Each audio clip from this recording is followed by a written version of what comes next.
नमस्कार, स्वागत है आप सभी का राजीव टाइम्स में। मैं हूं आपके साथ आकांक्षा पिवाल। आइए रुक करते हैं इवनिंग बुलेटिन की ओर। कांग्रेस नेता राहुल गांधी ने वोटर लिस्ट में गड़बड़ी के मुद्दे पर चुनाव आयोग पर सवाल उठाए हैं। इसके बाद मध्य प्रदेश के नेता प्रतिपक्ष उमंग सिंघा ने 2023 के विधानसभा चुनाव में करीब 16 लाख वोटों का हेरफेर किए जाने का आरोप लगाया।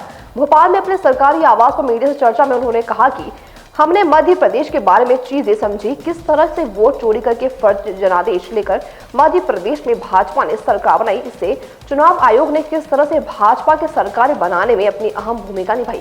नेता प्रतिपक्ष ने कहा, एक तरफ जहां चुनाव आयोग कहता है कि हम पारदर्शिता रखते हैं, सभी पार्टियां हमारी स्टेक होल्डर होती हैं, हर चुनाव में हम सभी राजनीतिक दलों को मतदाता सूची देते हैं जिसमें गड़बड़ है।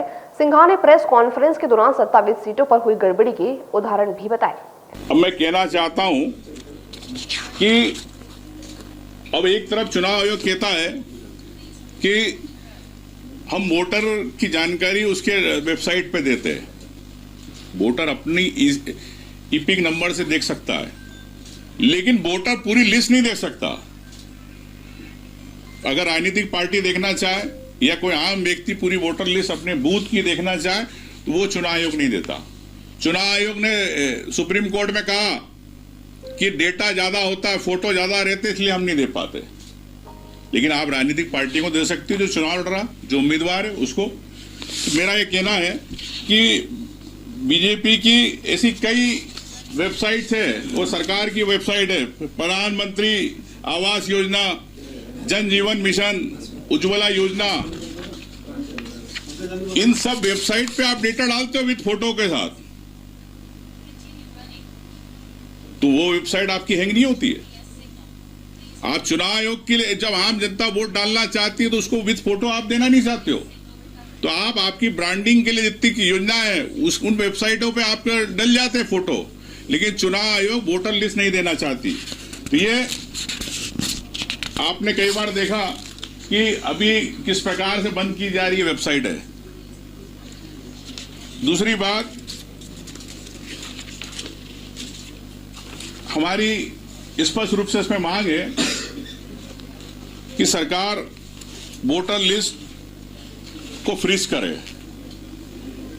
कि जब आपने दावे आपत्ति का दिन आखिरी दिन होता है, जब उसके बाद जो फाइनल सूची बनती है पार्टियों को दिखा के, राजनीतिक पार्टियों को, उम्मीदवारों को दिखा के, उसके बाद आप उसको फ्रीज करना चाहिए। आप आखिरी 24 घंटे तक जब वोट डलने वाले रहते, जब तक आप उसके अंदर नाम जोड़ते रहते हो, जब कैंडिडेट के पास आती है, उम्मीदवार के पास आती है, पोलिंग एजेंट को जब देते हैं तो उसकी वोटर लिस्ट अलग होती है, और जो आपने 6 महीने पहले निकाली वो वोटर लिस्ट अलग होती है। कई नाम डिलीट होते हैं, तो वहां पे पिटासी ने अधिकारी कहता है चुनाव वाला कि भैया ये नाम नहीं, वोट नहीं डाल सकता। तो मैं आपसे कह सकता हूं कि किस प्रकार से भारतीय जनता पार्टी ने लोकतंत्र की हत्या की प्रयास किया। रीडेबल फॉर्मेट आपको देना नहीं चाहती, एकदम आप डिजिटल इंडिया की बात करते हैं, लेकिन रीडेबल फॉर्मेट आप क्यों नहीं देना चाहते हो। तो इस प्रकार से भारतीय जनता पार्टी ने प्रदेश में किस प्रकार से यहाँ सरकार बनाई, और मैं कह सकता हूं कि ये सरकार, मध्य प्रदेश की सरकार सिर्फ और सिर्फ चुनाव आयोगों के कारण बनी है, जनता के जनादेश के कारण नहीं बनी। ये मैंने आपको प्रमाण दिए। क्या अब चुनाव आयोग बड़ी बड़ी प्रेस कॉन्फ्रेंस कर रहा है, लेकिन जो आपके लेटर निकाले, क्या कमिश्नर, इलेक्शन कमिश्नर, क्या ये लोग, इनकी जवाबदारी नहीं है? क्या इनको इस्तीफे नहीं देना चाहिए? मैं चाहता हूं कि राहुल गांधी जी ने जो बात उठाई है वो न्याय की बात है, आम जनता की बात है, आम वोटर की बात है, इस देश के लोकतंत्र को बचाने की बात है। तो राहुल गांधी जी अपनी बात पे अडिग है, लेकिन चुनाव आयोग जिस प्रकार से हेराफेरी करता है और हलफनामे की बात करता है, माफी मांगने की बात कराते हैं राहुल गांधी को, मैं कहता हूं चुनाव आयोग को माफी नहीं मांगे। अब चुनाव आयोग तो तीनों कमिश्नर इस्तीफा दे। आपने ये लेटर निकाले, इसके अलावा मैं आपको एक और लेटर बताना चाहता हूं कि एक लेटर और निकाला इन्होंने, सेम लेटर, ये निकला है, ये भी 9 जून का, इसमें लिखा है एक्सेप्ट छत्तीसगढ़, मध्य प्रदेश, मिजोरम, राजस्थान, तेलंगाना, इनको छोड़ के सेम यही भाषा, यही चीज कि किसी को नहीं दी जाए, ना वेबसाइट पे डाली जाए, ये भी चुनाव आयोग ने निकाली है। तो चुनाव आयोग के ये कागज, ये प्रमाण क्या गलत है? इससे स्पष्ट होता है कि आप खुद ही चोरी करवा रहे हैं वोटों की, आप खुद ही वोट बढ़वा रहे हैं, लेकिन आप देना नहीं चाहते। यही मैं आपसे कहना चाहता हूं कि इस पे भारतीय जनता पार्टी को तत्काल एक्शन लेना चाहिए और चुनाव आयोग को अपने राहुल गांधी जी से अब माफी मांगना चाहिए। मध्य प्रदेश में कैबिनेट की बैठक में कई अहम निर्णय लिए गए। भोपाल में 371.95 करोड़ की लागत से इलेक्ट्रॉनिक मैन्युफैक्चरिंग क्लस्टर बनाने को मंजूरी दी गई। साथ ही गीता भवन वेलनेस सेंटर और आयुर्वेदिक महाविद्यालयों की स्थापना होगी। मुरैना की बंद शुगर मिल को आधुनिक बनाने का निर्णय भी लिया गया। बैठक के बाद मंत्री कैलाश विजयवर्गीय ने बताया कि यह परियोजना भारत सरकार की प्राथमिकताओं के अनुरूप डिजिटल इंडिया और मेक इन इंडिया को साकार करने की दिशा में महत्वपूर्ण कदम है। खंडवा का शातिर सिकलीगर इंदौर में आकर नकबजनी करता था, जिसे पुलिस ने कार्रवाई करते हुए गिरफ्तार कर उसके कब्जे से विदेशी करेंसी सहित 9 लाख रुपए का माल जब्त किया। आरोपी इतना शातिर की घटना को अंजाम देने से पहले अपना हुलिया बदल लेता था। आपको बता दें, कनाड़िया थाना क्षेत्र स्थित मानवता नगर के फरियादी के घर पर 31 जुलाई की रात 2 बजे से 3 बजे के बीच नकाबपोश 2 शातिर बदमाश ने सोने घर पर ताला तोड़कर नकबजनी की घटना की थी। बदमाशों ने घर में से सोने की रकम और विदेशी करेंसी सहित नगद रुपए उड़ा लिए थे। पुलिस ने सीसीटीवी फुटेज के आधार पर खंडवा निवासी जीत सिंह टांग को हिरासत में लिया है, जिसने घटना के पूछताछ में वारदात का नाम कबूल किया। फरार आरोपी अक्षय टांग की पुलिस तलाश कर रही है। थाना कनाड़िया के अंतर्गत जो 2 अगस्त को एक नकबजनी की कायमी हुई थी, उस पूरे मामले का जो थाना प्रभारी कनाड़िया की टीम ने पर्दाफाश किया है और इसमें एक आरोपी जीत सिंह टांग को गिरफ्तार किया है। उसका जो लड़का है अक्षय, वो अभी फरार है। इस पूरे मामले में जो चोरी गया मशरूका था, उसको पुलिस ने बरामद किया गया है। इसमें गोल्ड ज्वेलरी, इसके अलावा कैश और साथ में कुछ ऐसा सामान जो बेच करके उसने बुलेट मोटरसाइकिल खरीदी थी, उसको भी पुलिस ने इसमें जब्त किया है। कनाड़िया के अलावा 2 घटनाएं जो अन्नपूर्णा क्षेत्र की हैं, उनका भी खुलासा हुआ है। अभी और मामले जो हो सकता है, कुछ जो लसूड़िया की घटनाएं भी इसमें खुलासा हो सकती हैं। अभी इस मामले की जो आरोपी है मुख्य, उसकी PR लेकर के और पूछताछ की जा रही है और इसका जो लड़का है ये अक्षय, इसकी तलाश की जा रही है। जो आरोपी है वो काफ़ी चतुर चालाक है। ये अपने आप को बचने के लिए अपना हुलिया भी बदलता था, बेसिकली अपना हुलिया को चेंज करता था, कई बार बिग लगाना, इस तरह करना ताकि उसको कोई पहचान ना पाए। साथ में ये गाड़ी में भी चेंज करता था, गाड़ी का जो नंबर प्लेट है उसको बदलता था।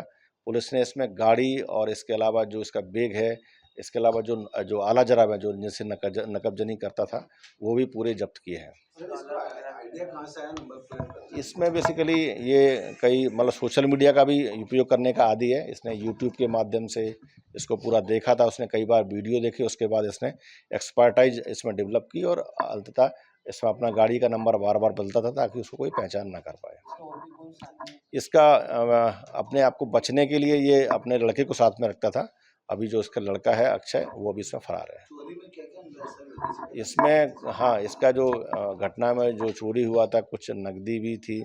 इसके अलावा जो इसकी जो उपयोग करने वाली जो अपनी ज्वेलरी होती है महिलाओं की, वो जब्त हुई है। साथ में कुछ फॉरेन करेंसी के जो नोट्स हैं, क्योंकि जो फरियादी है वो बाहर आता जाता था, तो इसके पास कुछ फॉरेन करेंसी के नोट्स थे, वो भी जब्त हुए हैं।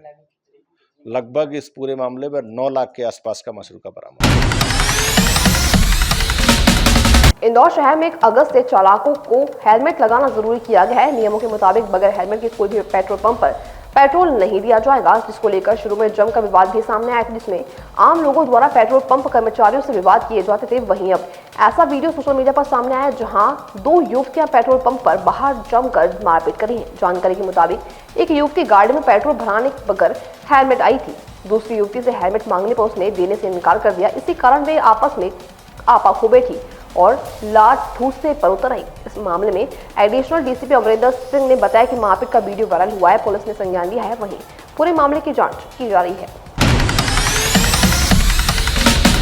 इंदौर जिला जेल में एक बंदी ने जेल प्रहरी पर हमला कर दिया। बंदी दूसरे वार्ड में जाने की जिद कर रहा था, रोकने पर उसने प्रहरी से बहस शुरू कर दी और बाद में झुमा झटकी करते हुए मारपीट कर दी। संयोगीतगत पुलिस के मुताबिक जेल प्रहरी दिनेश यादव ने शिकायत दर्ज करवाई है कि बंदी अनस उर्फ मंजरा पुत्र असगर निवासी हबीब कॉलोनी वार्ड क्रमांक 5 में बंद है। सोमवार को उसने वार्ड 6 में जाने की जिद की।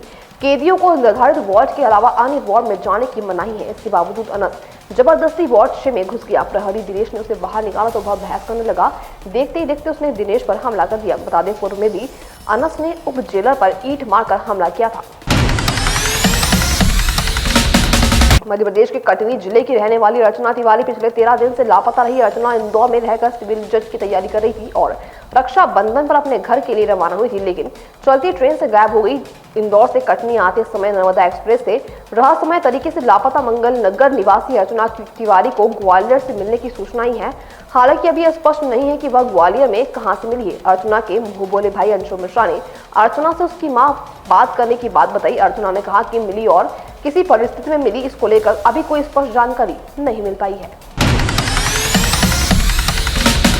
भारतीय किसान संघ जिला कन्नौज ने सैटेलाइट सर्वे का विरोध जताते हुए मुख्यमंत्री के नाम एसडीएम कन्हैयालाल तिवारी को ज्ञापन सौंपा है। किसान संघ का कहना है कि वर्ष 2023-24 की खरीफ और रबी फसलों का बीमा सैटेलाइट सर्वे के आधार पर हुआ था, जिससे किसानों को नाम मात्र की राशि मिली। कई गांवों में दो बीमा की राशि 50 से 200 प्रति एकड़ तक ही दी गई है, जबकि प्रीमियम इससे ज्यादा थी जमा किया गया था। जिला अध्यक्ष ओम प्रकाश टांडी ने बताया कि अतिवृष्टि और वायरस से किसानों की फसलें पूरी तरह बर्बाद हुई है। राजस्व विभाग की रिपोर्ट में 70 से 80% नुकसान दर्ज होने के बावजूद बीमा कंपनी ने उचित मुआवजा नहीं दिया। आगे और लड़ाई है, शासन तेरी तानाशाही नहीं चलेगी, नहीं चलेगी। हम अपने अधिकार मांगते नहीं किसी से भीख मांगते, हम अपने अधिकार मांगते नहीं किसी से भीख मांगते। सैटेलाइट का सर्वे बंद करो, बंद करो, बंद करो। सैटेलाइट का सर्वे बंद करो, बंद करो, बंद करो। हम अपना अधिकार मांगते नहीं किसी से भीख मांगते, अपना अधिकार मांगते नहीं किसी से भीख मांगते। भारत माता की जय, भारत माता की जय। महाराष्ट्र के रत्नागिरी में बड़ा सड़क हादसा देखने को मिला है, जहां एक तेज रफ्तार एसयूवी ने ऑटो रिक्शा और ट्रक को जोरदार टक्कर मार दी। इस हादसे में 5 लोग की मौत हो गई, जबकि 4 ने मौके पर ही दम तोड़ दिया। यह हादसा सोमवार के साथ 10:30 बजे पिंपरी खुर्द गांव की कराड़ चिपुलन सड़क पर हुआ। घटनास्थल महाराष्ट्र की राजधानी मुंबई से महज 300 किलोमीटर की दूरी पर है। पुलिस ने बताया कि ऑटो रिक्शा में एक बच्चा समेत 4 लोग सवार थे। इतने में तेज रफ्तार एसयूवी ने ऑटो को टक्कर मारी और ऑटो काफी दूर तक एसयूवी के साथ घसीटता हुआ चला गया। इसके बाद एसयूवी सामने से आ रहे एक ट्रक से टकरा गई। हादसे में 5 लोग की जान चली गई। ऑटो में बैठे 4 लोग समेत एसयूवी ड्राइवर की मौके पर ही मौत हो गई है। और फिलहाल के लिए इवनिंग बुलेटिन में इतना ही। ऐसी तमाम अपडेट्स पाने के लिए देखते रहिए राजीव टाइम्स। मैं आकांक्षा पेवाल फिर मिलूंगी कुछ नई खबरों के साथ। तब तक के लिए नमस्कार।